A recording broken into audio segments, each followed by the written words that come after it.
ዛሬ የማካፍላችሁን እግዚአብሔርን ቃል ለማካፈል ከመጀመሪያ በፊት ጸሎት እናደርጋለን። አጭር ጸሎት ካደረገን በኋላ ወደ ትምህርታችን እንሄዳለን። አብረን እንጸልያለን። ዘላለማዊና ጻድቅ የሆንክ የእስራኤል ቅዱስ፣ በሰማይና በምድር ታላቅ የሆንክ የሚመስልህ የሚተካከል የሌለ ከአማልክት መካከል ከነገስታት መካከል ከታላላቆች መካከል እንዳንተ ያለ ማንም የለ። አባታችንና አምላካችን ስም ለዘላለም ብሩክ ይሁን። ዛሬ ደግሞ የቃልን እውነት እንድትገልጥልን አንዳች ነገር ለልባችን የሚቀል ነገር እንድትሰጠን ይህን ጊዜ እንድትባርክ ሁሉ ለክብር እንዲሆን ለታመኑ እጆች አደራ እንሰጣለን። እኔንም አድማጮቼንም እንድትባርካቸው ሁላችንም ላይ እግዚአብሔር በረከት እንዲሆን እጸልያለሁ። ክብር ላንተ ይሁን በጌታችን በመድኃኒታችን በኢየሱስ ክርስቶስ ስም አሜን። ዛሬ የማካፍላችሁ እግዚአብሔር ቃል ሐሳብ ያለው አንደኛ ሳሙኤል ምዕራፍ 8 ላይ ያለ ነው። ከዛ በመነሳት ተወሰኑ ሐሳቦችን እንከፋፈላለን። ምናልባት መጽሐፍ ቅዱስ የያዛችሁና የምትከታተሉ ካላችሁ አንደኛ ሳሙኤል ምዕራፍ 8 ከቁጥር 4 ጀምሮ እስከ 9 ያለውን ክፍል አነባለሁ። እንደዚህ ይላል። የእስራኤልም ሽማግሌዎች ሁሉ ተሰብስበው ወደ ሳሙኤል ወደ አርማቴም መጡና እነሆ አንተ ሸምግለሃል፣ ልጆችህም በመንገድህ አይሄዱ። አሁንም እንደ አሕዛብ ሁሉ የሚፈርድልን ንጉሥ አድርግልን አሉት። የሚፈርድልንም ንጉሥ ስጠን ባሉት ጊዜ ነገሩ ሳሙኤልን አስከፋው። ሳሙኤልም ወደ እግዚአብሔር ጸለየ። እግዚአብሔርም ሳሙኤልን አለው፣ በእነርሱ ላይ እንዳልነግሥ እኔን እንጂ አንተን አልናቁምና በሚሉ ነገር ሁሉ የሕዝቡን ቃል ስማ።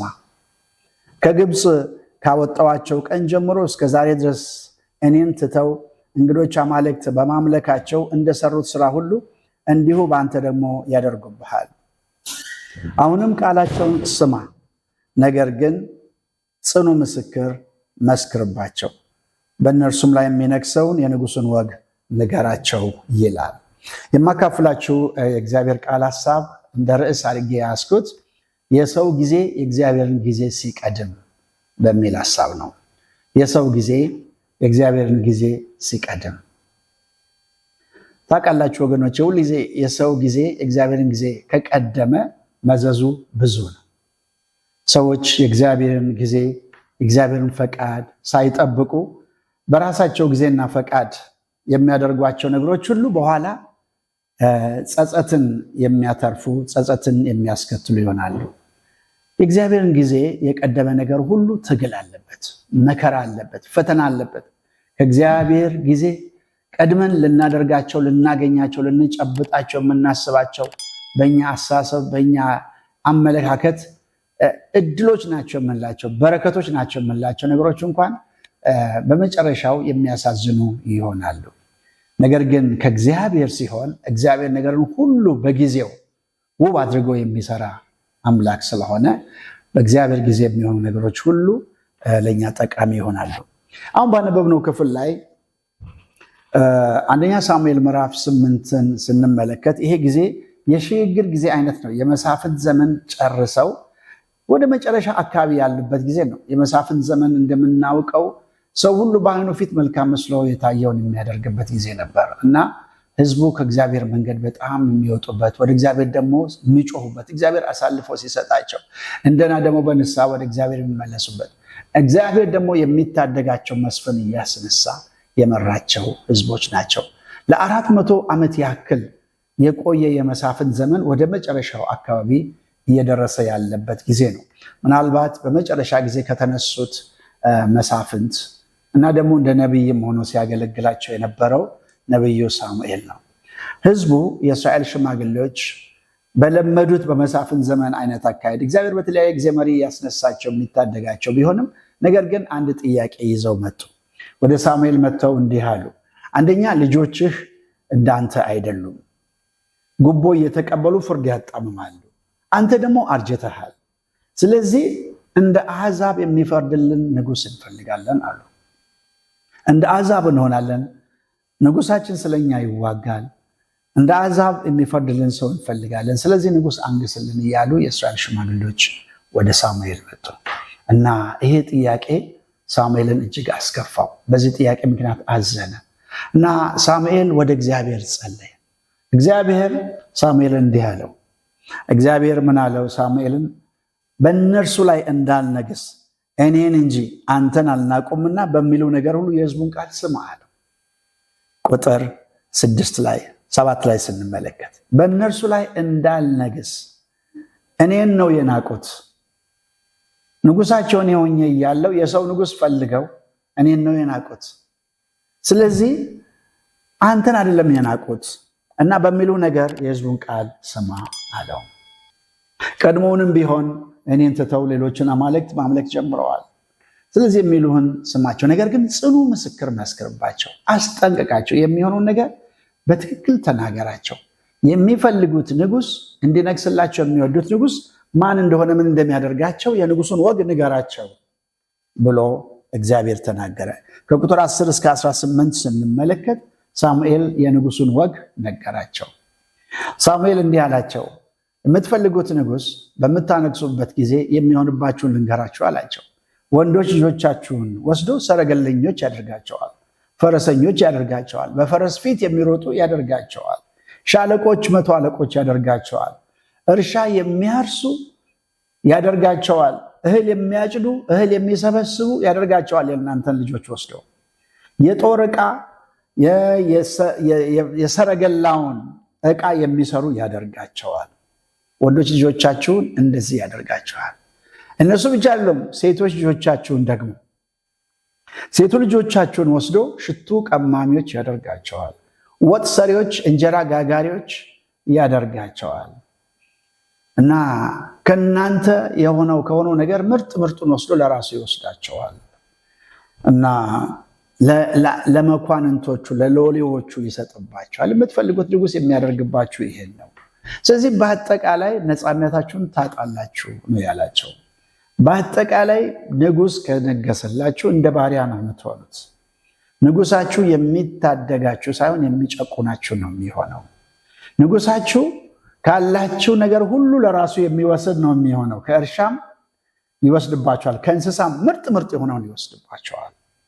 ስለዚህ ንጉሳችሁ ሰጪ ሳይሆን ተቀባይ ነው የሚሆነው። ንጉሳችሁ ተቀባይም ብቻ አይደለም፣ ተቀብሎም የማይረካ ነው የሚሆነው። ስለዚህ እንደዚህ ይሆንባቸዋል ብሎ አላቸው እና በዚያን ጊዜ ግን ይህንን ከሆነ በኋላ እናንተ ከመረጣችሁት ቁጥር 19 ላይ ስትመለከቱ እንደዛ ነው የሚለው።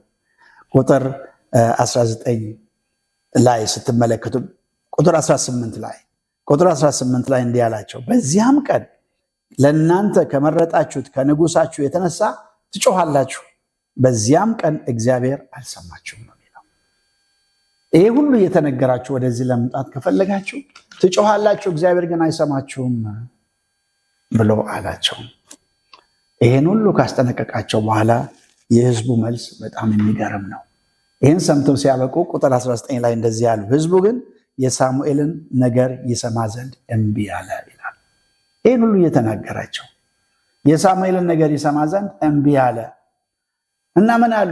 እንዲህ አይሁን፣ ነገር ግን ንጉሥ ይሁንልን። አሁንም አሉ ንጉሥ ይሁንልን፣ እኛም ደግሞ እንደ አሕዛብ ሁሉ እንሆናለን፣ ንጉሳችን ይፈርድልናል፣ በፊታችን ወጥቶ ስለኛ ይዋጋል አሉት እና አንድ ጊዜውን ያልጠበቀ በጣም የቸኮለ ነገር ያላቸው ይመስላል። በተለይ ቁጥር 20 ላይ ስውር ዓላማቸው ተጽፏል። ስውር ዓላማቸው ምን የሚል ነው? እኛ ደግሞ እንደ አሕዛብ ሁሉ እንሆናለን የሚል ቃል አለ። ይህ በጣም የሚገርም ነው።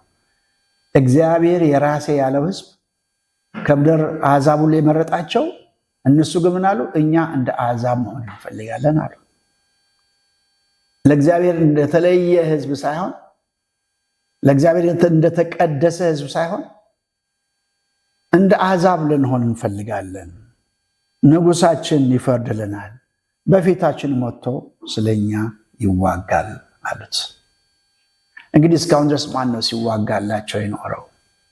እስካሁን ድረስ እንዴት ነው የመጡት? አንድ ጊዜ ፈርዖን ሲያሳድዳቸው፣ የኤርትራ ባህር ደግሞ ከፊታቸው ሆኖ በሁለቱ መካከል ሆኖ በጭንቅ ውስጥ በገቡ ጊዜ እግዚአብሔር በሙሴ በኩል ለህዝቡ ምንድን ነው ያለው? እግዚአብሔር ስለ እናንተ ይዋጋል፣ እናንተም ዝም ትላላችሁ ነበር ያላቸው።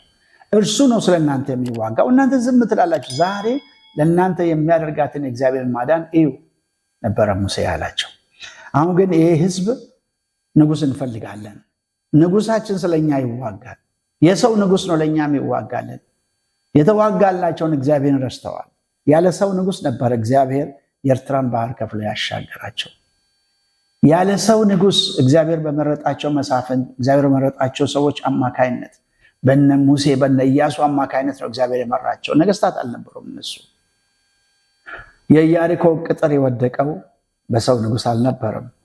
31 ነገስታትን ተዋግተው ያሸነፉት በሰው ንጉሥ አልነበረም። እግዚአብሔር ብዙ ህዝብ አሕዛብን እየመታ ብርቱዎችን ነገስታት እየገደለ የከነዓንን ምድር ርስት አድርጎ የሰጣቸው እርሱ ራሱ ንጉሳቸው ሆኖ ነው። የሰው ንጉሥ አልነበራቸው። አሁን ግን ምን አሉ?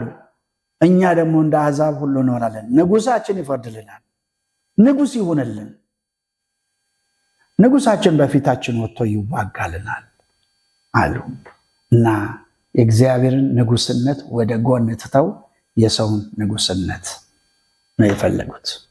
እና ይሄ ጥያቄያቸው ሳሙኤልን አስቆጥቶታል፣ አሳዝኖታል። እግዚአብሔርም እኔን ነው የናቁት፣ በላያቸው በእነርሱ ላይ እንዳልነግስ እኔን ነው የናቁት፣ ስለዚህ የሚሉትን ስማ ነው ያለው። በእርግጥ እግዚአብሔር ለህዝቡ ንጉስን የሚሰጥበት ጊዜ ነበር፣ ግን ጊዜው አልደረሰም። የሰው ጊዜ የእግዚአብሔርን ጊዜ ቀድሞ ነው አሁን ያደረገው። አሁን የእግዚአብሔርን ጊዜ እየቀደሙ ነው ያሉት። በእርግጥ እግዚአብሔር ንጉስ እንደሚሰጣቸው በሚቀጥሉት ምዕራፎች ስንመለከት እናገኛለን። ለምሳሌ ምዕራፍ 9 ላይ እግዚአብሔር እንደዚህ ብሎ ተናግሯል። ምዕራፍ 9 ላይ ቁጥር 16 ላይ ለቅሷቸው ወደ እኔ የደረሰ ህዝቤን ተመልክቻለሁና ለህዝቤ ለእስራኤል አለቃ ይሆን ዘንድ ትቀባዋለህ፣ ከፍልስጥኤማውያንም እጅ ህዝቤን ያድናል ብሎ እግዚአብሔር አስቧል። ነገር ግን ቀድመዋል ህዝቡ እና ትልቁ ችግራቸው የእነዚህ ሰዎች የእስራኤል ሰዎች ትልቁ ችግራቸው ንጉስ መፈለጋቸው አይደለም። ትልቁ ስህተታቸው ንጉስ መፈለጋቸው አይደለም። ነገር ግን ንጉስ የፈለጉበት ምክንያት ነበር ትልቁ ስህተታቸው። እንደ አሕዛብ እንሆናለን የሚለው ቃል እግዚአብሔር የራሴ ብሎ የመረጠውን ህዝብ ከአብርሃም ጀምሮ የለየውን ህዝብ አሁን ደግሞ በዚህ ጊዜ ተነስተው እንደ አሕዛብ መሆን እንፈልጋለን፣ ንጉሳችን ስለኛ ይዋጋል፣ ይፈርድልናል ብለው የተነሱበት አነሳስ እግዚአብሔርንም ሳሙኤልንም ያሳዘነ ነበር። ስለዚህ ትልቁ ስህተታቸው ንጉስ የጠየቁበት መነሻ ሀሳባቸው ነው፣ ሞቲቫቸው። እግዚአብሔር ያንን ተቃወመ። እንደ አሕዛብ እንሆናለን፣ ንጉሳችን ይዋጋልናል የሚሉት ነገር እግዚአብሔርን አሳዘነ። ከዚህ ሌላ ለነፃነታቸው መተማመኛ የሚሆን ሰው ነው የፈለጉት። ለነፃነታቸው በእግዚአብሔር ከመታመን ይልቅ በሰው መታመን ነው የፈለጉት። ምንድን ነው ያሉት? ንጉሳችን ይፈርድልናል፣ ንጉሳችን በፊታችን ስለኛ ይዋጋል፣ በፊታችን ወጥቶ ስለኛ ይዋጋል ብለው ለነፃነታቸው መተማመኛ የሚሆን ንጉስ ነው የፈለጉት። ይሄ ደግሞ ምንን ያሳያል? የእግዚአብሔርን ቃል ኪዳን ከእግዚአብሔር ጋር ያላቸውን ቃል ኪዳን ማፍረሳቸው ነው የሚያሳየው። እንደ አሕዛብ እንሆናለን ማለት እንግዲህ ከእግዚአብሔር ጋር ያለንን ቃል ኪዳን አበቃ ማለት ነው። እንደማንም ህዝብ ነው የምንሆነው። በእግዚአብሔር ቃል ኪዳን አንታሰርም። እንደ አሕዛብ እንሆናለን፣ ነፃነታችን እንፈልጋለን። መሆን የምንፈልገው ልክ በመሳፍንት ዘመን እንደነበረው በቃ በዓይናቸው ፊት መልካም የመሰለው ሁሉ እና ቃል ኪዳንን የማፍረስ አካሄድ ነበር የሄዱት። ይህ በጣም ትልቁ ስህተታቸው ነው። ከዚህ ሌላው ጥፋታቸው እግዚአብሔርን መናቃቸው ነው። ንጉሳቸው የሆነውን እግዚአብሔርን እስከዚህ ዘመን ድረስ የመራቸውን ታላላቅ ታምራቶችን እያደረገ የመራቸውን በአሕዛብ ዘንድ የተፈሩ ህዝቦች እንዲሆኑ አድርጎ የመራቸው እግዚአብሔርን ንቀውታል እና በእነርሱ ላይ እንዳይነግስ እግዚአብሔርን አንፈልግም፣ ይልቅ የሰው ንጉስ ያስፈልገናል አለው። ሌላው ከዚህ በፊት የተደረገላቸውን የእግዚአብሔርን ጥበቃ፣ የእግዚአብሔርን ቸርነት፣ የእግዚአብሔርን ምሕረት፣ የእግዚአብሔርን ረድኤት ሁሉ ረሱት እና ይሄ እስካሁን የመራቸው እግዚአብሔር እንዴት ነበረ? የመገባቸው በምድረ በዳ የተዋጋላቸው ከፊታቸው እየቀደመ ቀን በደመና አምድ ሌሊት በእሳት አምድ እየመራ እግዚአብሔር ሕዝቡን በአሕዛብ ዘንድ በጣም የተፈሩ አድርጎ የመራቸውን እግዚአብሔርን እርሱን ተዉት፣ ጥበቃውን ረሱት፣ ቃል ኪዳኑን አፈረሱ፣ እግዚአብሔርን ተዉት፣ እንደ አሕዛብ እንሆናለን ብለው ተናገሩ። እና ያ ከሆነ እንግዲህ የሕዝቡ ፍላጎት ይሄ ከሆነ የሚታደጋቸው ሳይሆን የሚፈልጉት የሚጨቁናቸው ስለሚሆን የሚሰጣቸው ሳይሆን የሚቀበል ስለሆነ ስለዚህ ከእርሻቸውም ከወይናቸውም ከእንስሶቻቸውም 1/10 የተሻለውን ምርጡን ወስዶ ለሎሌዎቹ ለመኳንንቶቹ እንደሚሰጥ እና ሕዝቡም ከሰብአዊ መብቱ ወርዶ ባሪያ እንደሚሆን አስቀድመው ንጉሱ ቢነገርም ይህን ለመቀበል አልፈለጉም። ከዚህ ክፍል ብዙ ነገር እንማራለን። በእውነት አንዳንድ ጊዜ እግዚአብሔርን ባለመጠበቅ ከእግዚአብሔር ጊዜ ውጭ አንዳንድ ነገሮችን በራሳችን ለማድረግ በጣም የምንፈልግበት ጊዜ አለ። እንደውም እግዚአብሔር ራሱ የዘገየ የሚመስለን ጊዜ አለ። ከእግዚአብሔር ጊዜ ቀድመን ይህን እድል ማጣት የለብኝም፣ ይህን ነገር እንዲህ ማድረግ አለብኝ፣ ጌታ ሆይ ፈቃድህን ሆነ ልውጣን ልዋጋን እያለ ዳዊት እግዚአብሔርን ምሪት እግዚአብሔርን ጊዜ ሁሌ ይጠይቅ ነበርና ብዙ ጊዜ አንዳንድ ነገሮችን ከእግዚአብሔር ጊዜ ቀድመን ለማግኘት የምናደርጋቸው ጥረቶች አሉ እና እነዚህ አይነት ነገሮች በሕይወታችን በጣም ዋጋ ያስከፍላሉ። ምናልባት በቂ መነሻ አለን ልንል እንችላለን። ይህን አሁን የምጠይቅበት ትክክለኛ ጊዜው ይሄ ነው የምልበት ምክንያት አለኝ ልንል እንችላለን። ነገር ግን አንዳንድ ጊዜ እግዚአብሔር የሚያየው የእሱ ጊዜ መሆኑን ነው። በእግዚአብሔር ጊዜ የሚሆን ነገር ሁሉ ልብን የሚያሳርፍ ነው የሚሆነው። የእግዚአብሔር ጊዜ የሆነ ነገር ሁሉ ጸጸት የሌለበት ነው የሚሆነው። ከእግዚአብሔር ጊዜ ውጭ ወደ ሕይወታችን የምናመጣቸው ነገሮች በሙሉ በመጨረሻ ግን የምናዝንባቸው ነው የሚሆኑት። ስለዚህ የእግዚአብሔርን ጊዜ መጠየቅ ያስፈልጋል። የእግዚአብሔርን ፈቃድ መጠየቅ ያስፈልጋል። ሁልጊዜ ጊዜው ነውን ብሎ እግዚአብሔርን መጠየቅ በጣም አስፈላጊ ነው። እንዳልኳችሁ አንዳንድ ጊዜ ውስጣችን ይቸኩላል። በተለይ አንዳንድ ጊዜ በጣም የምንቸኩልበት ጊዜ አለ። ለራሳችን በቃ ትክክለኛ ጊዜ ነው ብለን እንደውም ጥድፍ የምንልበት ጊዜ አለ። በእነዚህ አይነት ጊዜያት ከሌሎች ጊዜ የበለጠ ጥንቃቄ ያስፈልጋል። በጣም ውስጣችን አንድ ነገር ለማግኘት በሚቸኩልበት ጊዜ በጣም ማስተዋል አለብን። እግዚአብሔር ጊዜ ነው ወይ? እግዚአብሔር ፈቃድ ነው ወይ? በጣም ትክክለኛ ሊመስለን ይችላል። ትክክለኛ ነገር እንኳ ቢሆን በትክክለኛ ጊዜ ካልሆነ ውጤቱ ጥሩ አይሆንም። ትክክለኛ ነገር ቢሆን እንኳን በትክክለኛ ጊዜ መሆን አለበት። ትክክለኛ ነገር እንኳን በእግዚአብሔር ጊዜ መሆን አለበት። በእግዚአብሔር ፈቃድም መሆን አለበት። ያ ካልሆነ የሚጎዳ ይሆናል። ያዕቆብን ስንመለከት በመጽሐፍ ቅዱስ የእግዚአብሔርን በረከት በራሱ ጊዜ ለማግኘት ነው የሞከረው። ገና ሲወለድ ሲጸነስ ጀምሮ የእግዚአብሔር ተስፋ የእግዚአብሔር በረከት ለሱ ተብሎለታል። ታላቁ ለታናሹ ይገዛል በሚል የተስፋ ቃል ነበር የተወለደው። ግን ያዕቆብ ከተወለደ በኋላ በረከትን ሊያገኝ የሚፈልግበት መንገድ በሙሉ በራሱ ዘዴና በራሱ ጊዜ ነበር። የእግዚአብሔርን ፈቃድ የእግዚአብሔርን ጊዜ የእግዚአብሔርን ምሪት እየጠበቀ አልነበረም እና ወንድሙን ያታልላል፣ አባቱን ይዋሻል፣ ብዙ ነገሮችን ያደርግ ነበር። ስለዚህ በብልጠት በውሸት በማታለል የሄደባቸው መንገዶች በሙሉ ያዕቆብን ዋጋ አስከፍለውታል። በጣም ትልቅ ዋጋ ነው የከፈለው። ዘመኑ በጣም የትግል ነው የሆነበት። እርሱ ሁልጊዜ በረከት በረከት ይላል። ነገር ግን እግዚአብሔርን ጊዜ እግዚአብሔርን ፈቃድ እየጠበቀ አልነበረም። እንዲሁም በመጨረሻ ወደ ማስተዋል የመጣ ይመስላል። ስለ እድሜው በተጠየቀ ጊዜ ንጉሱ ሲጠይቁ ዘመኖቹ ክፉም ጥቂትም እንደሆኑ ነው የተናገረው።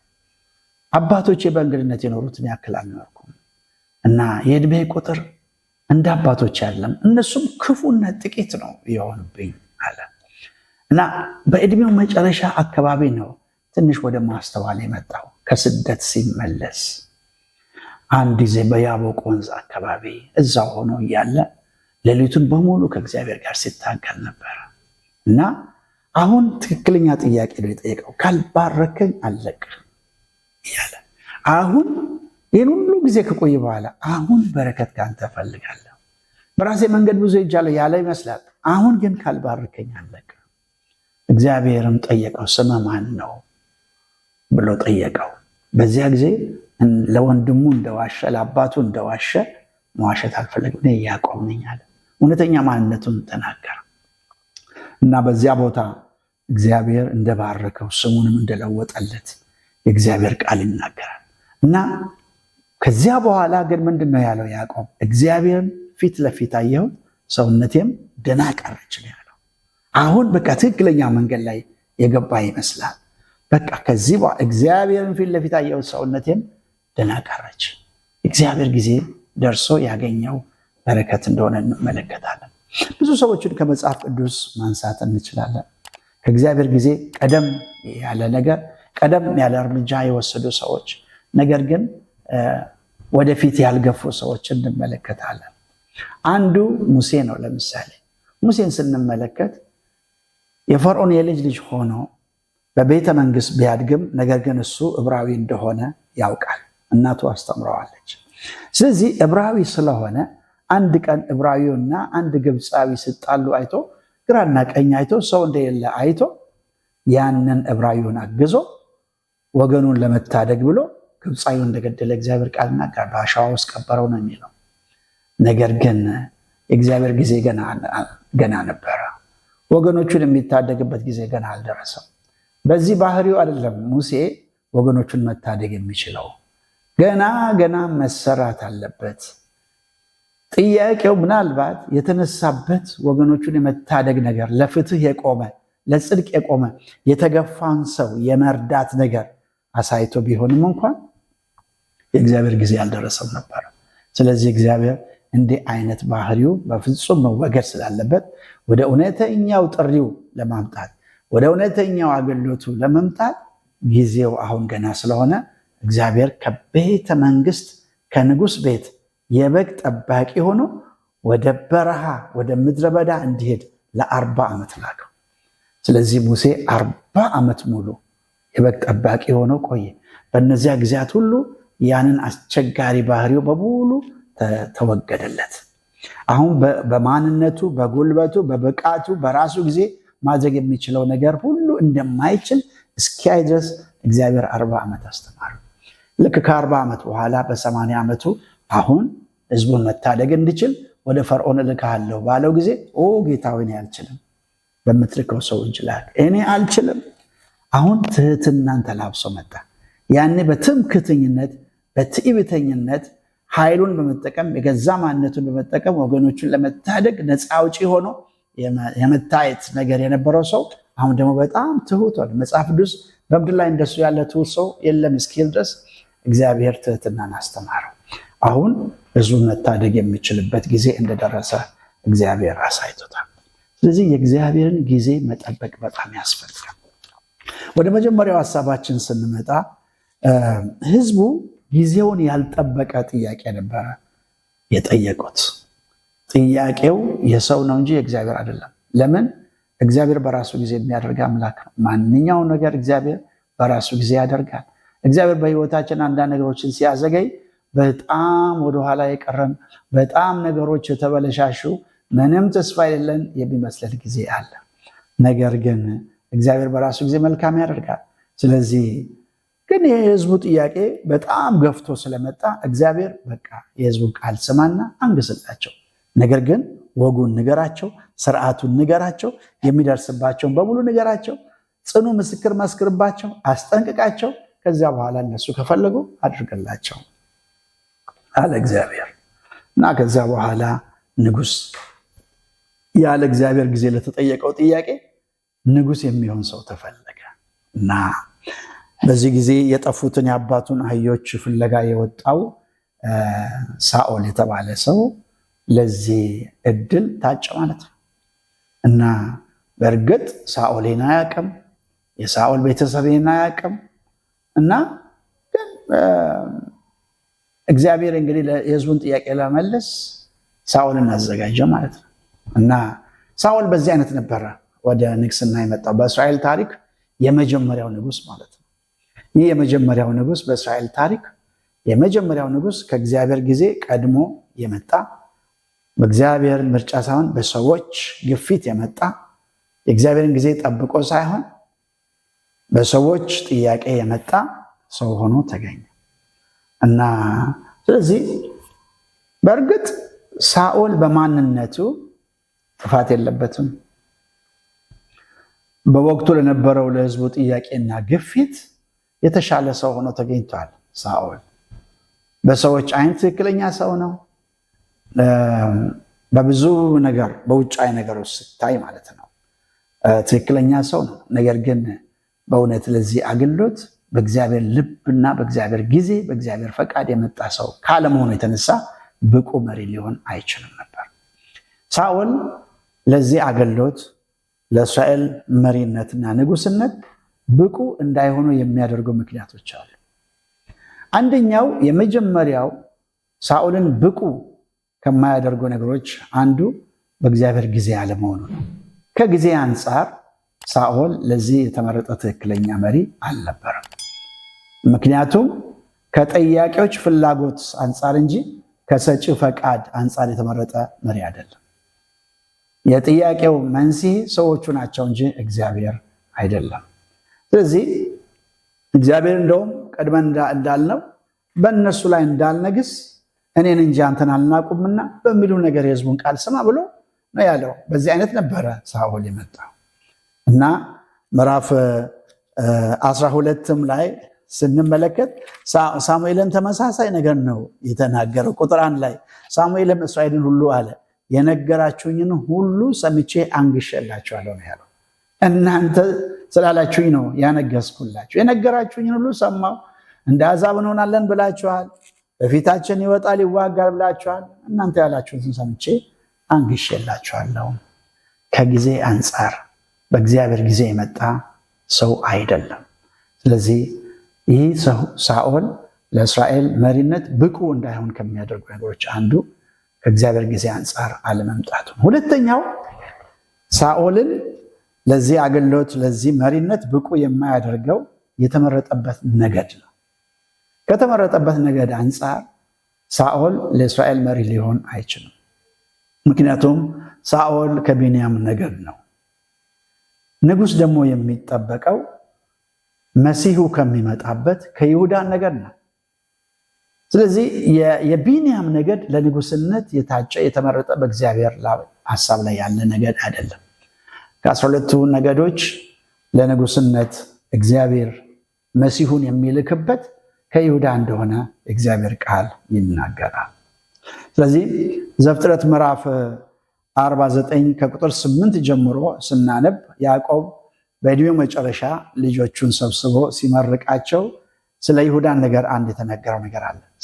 ስለ ቢንያም እንደዛ አልተናገረም። ስለ ይሁዳ ነገድ ግን ምንድነው ያለው? በትረ መንግስት ከይሁዳ አይጠፋም፣ የገዢም ዘንግ ከእግሮቹ መካከል አለ። ይህ ማለት የገዢነት ስልጣን ከይሁዳ እጅ አይወጣም ማለት ነው። ስለዚህ የገዢነት ስልጣን የተሰጠው ለይሁዳ ነገድ ነው። መሲሁ የሚመጣው ከይሁዳ ነገድ ነው። ስለዚህ ሳኦል ከይሁዳ ነገድ ሳይሆን ከቢንያም ነገድ ነው። ስለዚህ ከተጠበቀው መሲሁ ከሚመጣበት ነገድ አይደለም። በእርግጥ እንደ ግለሰብ ሳኦል ትክክለኛ ሰው ሊሆን ይችላል። ምክንያቱም በዚህ ጉዳይ ላይ እጁ የለበትም። የምረጡኝ ቅስቀሳ አላደረገም። እንደውም በዕቃ ውስጥ ተሸሽጎ ነበር። ለእግዚአብሔር ጊዜ አልነበረም። በራሱ በማንነቱ ከእስራኤል ልጆች ሁሉ ይልቅ መልካም ሰው እንደነበረ ቃሉ ይናገራል። ስለሱ መጽሐፍ ቅዱስ መልካም ሰው እንደነበረ ይናገራል እና በመልከ ቀናነቱ ተወዳዳሪ የሌለው ነው ሳኦል። ከሕዝቡ ሁሉ ይልቅ ከትከሻው እና ከዚያም በቁመቱ ዘለግ ያለ ደፋር የሆነ የጦር መሪ ሊሆን ይችላል።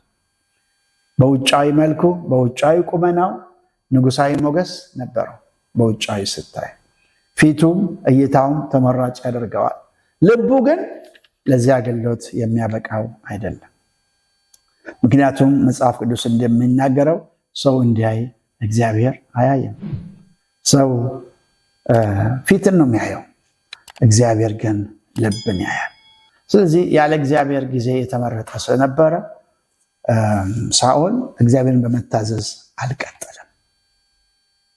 ከተመረጠው ነገድም ስላልነበረ በእግዚአብሔርም ጊዜ ስላልተመረጠ ከሕዝቡ ግፊት የተነሳ የመጣ ስለሆነ በመታዘዝ የሚቀጥል ሰው አልሆነም። ስለዚህ መንግስቱ ሊጸናለት አይችልም። እንዲያውም ብዙ ዓመት አይደለም በጥሩ አመራር የመራው እና ስለዚህ ማድረግ የማይገባውን አስቀድሞ ሲያደርግ እንመለከታለን። ማድረግ የሚገባውን አስቀድሞ አደረገ። ምክንያቱም ብዙ ምክንያቶች አሉት። ለምሳሌ ከፍልስጤማውያን ጋር ወደ ጦርነት ከመግባቱ በፊት የእግዚአብሔርን ሞገስ፣ የእግዚአብሔርን እርዳታ ለመጠየቅ የሚቃጠል መስዋዕት ማሳረግ ጀመረ።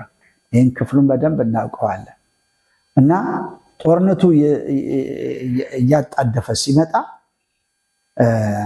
የእግዚአብሔርን ሞገስ ለመጠየቅ፣ የእግዚአብሔርን እርዳታ ለመጠየቅ የሚቃጠል መስዋዕት ለማሳረግ ጀመረ። መስዋዕት ማቅረብ የካህን ስራ ነው እንጂ የንጉሥ ስራ አይደለም። ንጉሥ ይህን ማድረግ አልተፈቀደለትም። ሳኦል ግን የክህነትን ስራ እሱ ራሱ ሰራ እና ምክንያቶችን ደግሞ አቀረበ። የሚገርመው ስላደረገው ጥፋት ምክንያት አቀረበ። አንደኛው ምክንያት ምን ነው? ህዝቡ ከኔ ተለይተው ስለተበታተኑ አለ። ሳሙኤል መጥቶ በጠየቀው ጊዜ ለመሆኑ ማድረግ ትችላለህ ወይ? የሚቃጠል መስዋዕት ማቅረብስ ትችላለህ ወይ? ጠብቀኝ ብዬህ የለም ወይ? እና ግን ምን አለ? ህዝቡ ከኔ ተለይተው ስለተበታተኑ አለ። አያችሁ፣ ህዝቡ ፈርቷል፣ ህዝቡ ተጨንቋል እና ከፍልስጤማውያን ሰራዊት የተነሳ በዋሻ በእሾህ ቁጥቋጦ፣ በገደል፣ በግንብ፣ በጉድጓድ ይሸሸጉ ነበር ሰዎች። ህዝቡ ተበታተኑለት እና ከዚህ የተነሳ የሚቃጠል መስዋዕት ከእግዚአብሔር ጊዜ በፊት አቀረበ። ሁለተኛው አንተም በቀጠሮ ስላልመጣህ አለው ነቢዩን ሳሙኤልን። ጠብቄህ ነበረ፣ ህዝቡ ጥሎኝ ሊሄድ ነው፣ አንተ ደግሞ ባልከው ጊዜ አልመጣህም እና ስለዚህ ነው የሚቃጠል መስዋዕት ያቀረብኩት።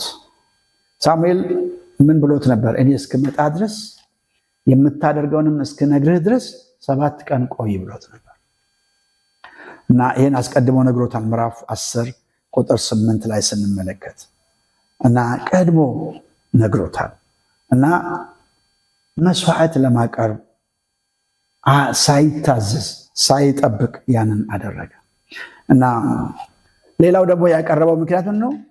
ፍልስጤማውያን ወደ ማክማስ ወደ እኔ ተሰበሰቡ አለ።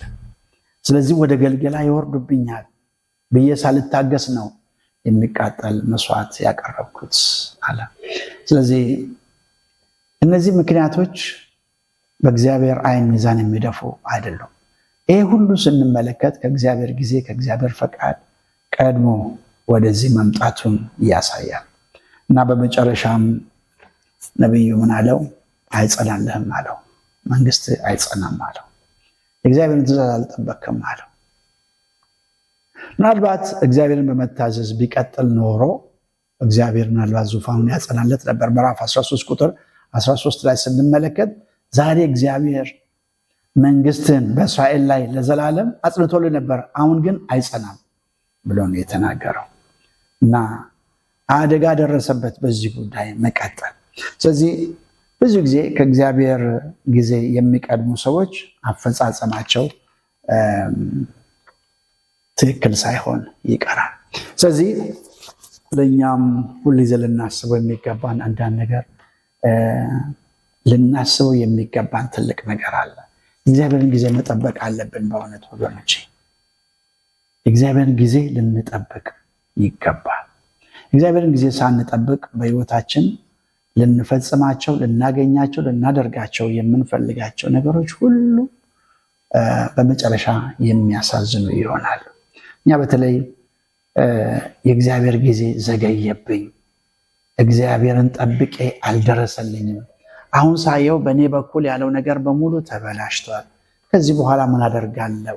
ልክ አሁን ሳኦል እኮ እንደዛ ነው ያለው። ህዝቡ ተበታተነ፣ ደግሞ ፍልስጤማውያን ወደ እኔ ተሰበሰቡ፣ ከዚህ በኋላ ምን ማድረግ ይችላል ብሎ ምክንያቶችን ለማቅረብ ሞክሯል። እነዚህ ምክንያቶች በእግዚአብሔር እይታ ግን ሚዛን የሚደፉ አይደሉም። እግዚአብሔርን መጠበቅ በህይወታችን የምንወስዳቸው ትላልቅ በተለይ ለማንኛውም እርምጃዎቻችን እግዚአብሔርን ጊዜ መጠበቅ ያስፈልጋል።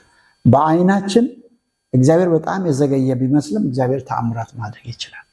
እግዚአብሔር ትቶሃል፣ እግዚአብሔር ከዚህ በኋላ ምን ያመጣል?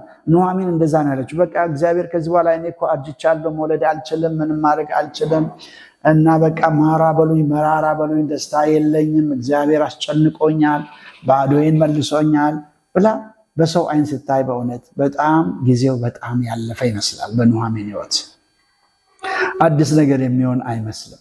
ነገር ግን እግዚአብሔር አንድ ትንሽ እድል ባላት በምራቷ በሩት አማካይነት እግዚአብሔር ተስፋዋን ነው የቀጠለላት። ስለዚህ እድሜዋን ሁሉ የሚጦራት እድሜዋን ሁሉ የሚመገባት አገኘች።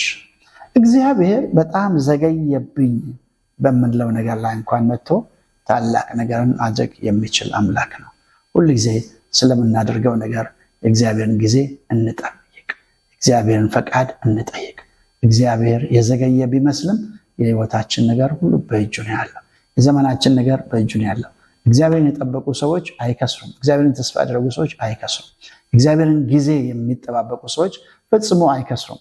ፈጽሞ ከሰዎች ወደኋላ አይቀሩም። እግዚአብሔር የሚያሳፍር አምላክ፣ ወደኋላ የሚያደርግ አምላክ አይደለም። እግዚአብሔር በዘመናት ሁሉ መካከል ታማኝ አምላክ ነው። እግዚአብሔር ይባርካችሁ። እግዚአብሔርን ጊዜ ሁሉ ጊዜ እንጠብቅ። እግዚአብሔር ይባርካችሁ። እግዚአብሔር ሆይ ክብር ለአንተ ይሁን። በዘመናችን ሁሉ ያንተን ፈቃድ ያንተን ጊዜ የምንጠብቅ ጌታ ሆይ ፈቃድህ ምንድን ነው? ሐሳብህ በሕይወቴ ምንድን ነው? ያንተ ጊዜስ መቼ ነው ብለን ከአንተ ጋር በመስማማት ማድረግ የምንችለውን ሁሉ እንድናደርግ እርዳን።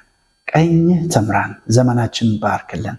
ለቅዱስ ስምህ ምስጋናና ክብር ይሁን በጌታችን በኢየሱስ ክርስቶስ ስም።